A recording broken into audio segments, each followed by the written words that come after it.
Liberty had gone to the Ladies' Union Relief Society meeting expecting, no, hoping for, a sense of belonging, support even, for her decision to put mourning behind her. What she got instead, before she even opened her sewing basket, felt more like a slap in the face. "You were a symbol," Geraldine Bennett said matter-of-factly, "a reminder to all of us here of the sacrifices our boys in blue are making.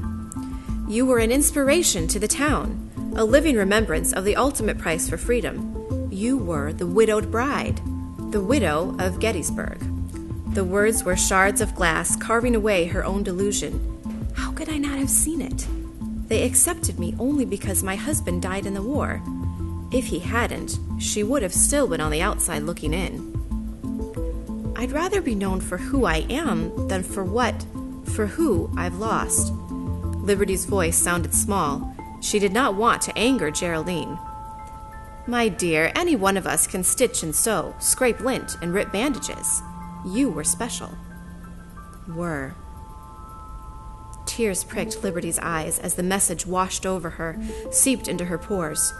You were valuable as a symbol. Taking away the symbol takes away the value.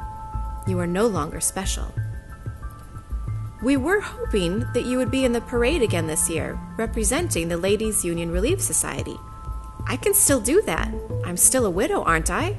I still support our soldiers." "But if you refuse to wear mourning clothes, why would we put you in the parade? Would anyone recognize you without your widow's weeds?" She trailed off. "You must understand, Liberty. You were a symbol." The hateful word again. And here I thought I was a person.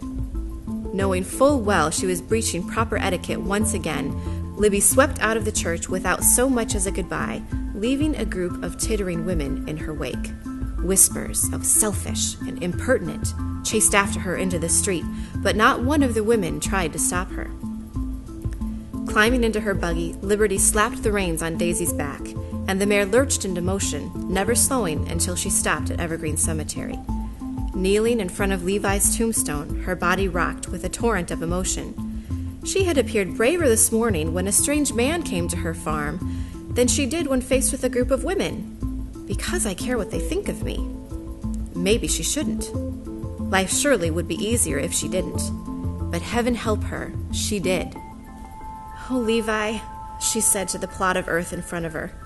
In the last 2 years, she had said more to him right here than she had while they were alive. "If you wanted me to be happy, that should be enough for me. Please, give me peace so I can live my life."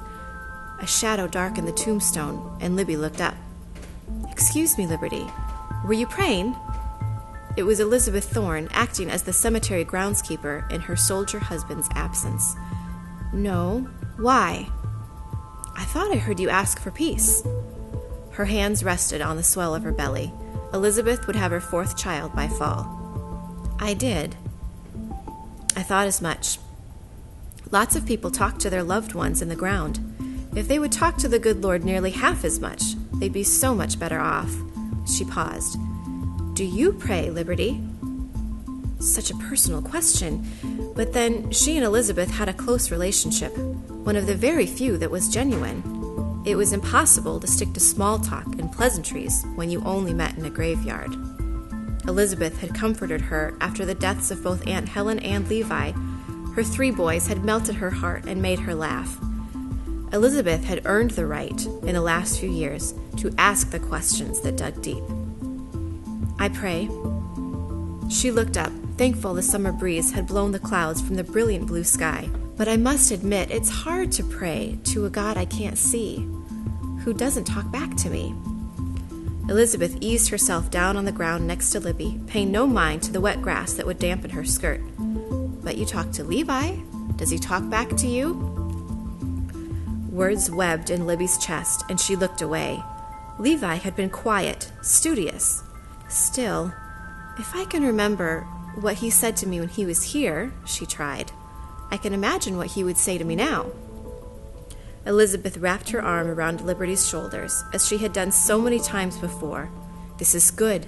That's exactly right. Prayer works the same way. Share your heart. Remember what Jesus said when he was here. Read the Gospels. and try to imagine what he'd say to you now.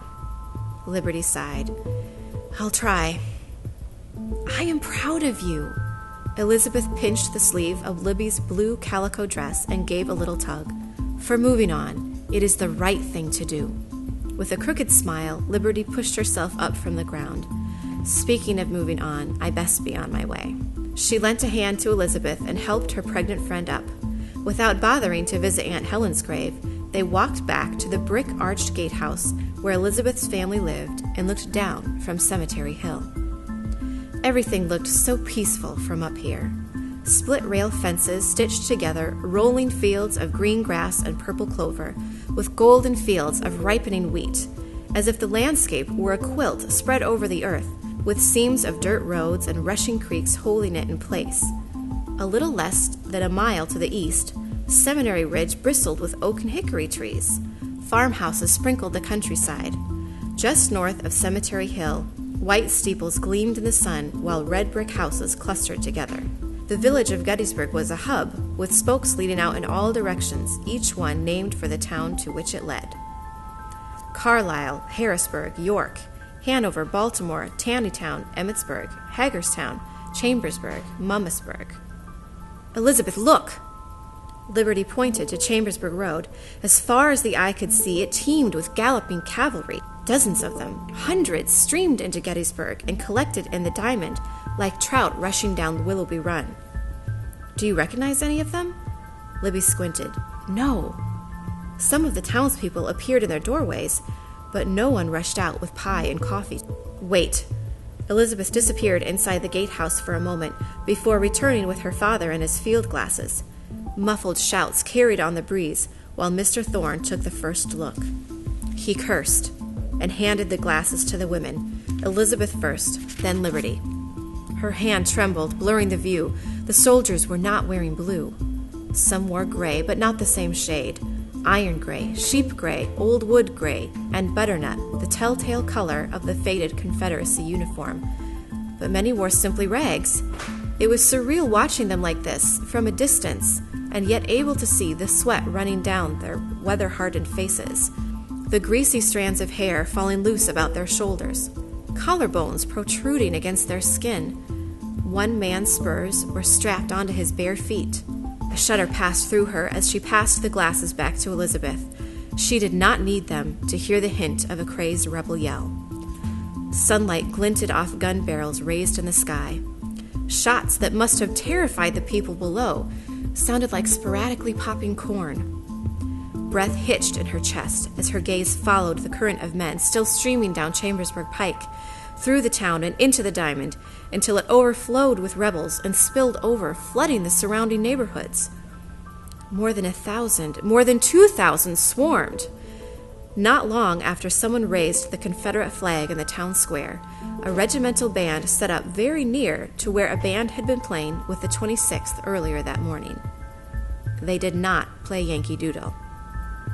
Elizabeth grabbed Libby's arm, and she jumped. Get you home, girl. Take not the main roads. Make haste. Her eyes flashed, held Libby's stunned face in the reflection. They're here.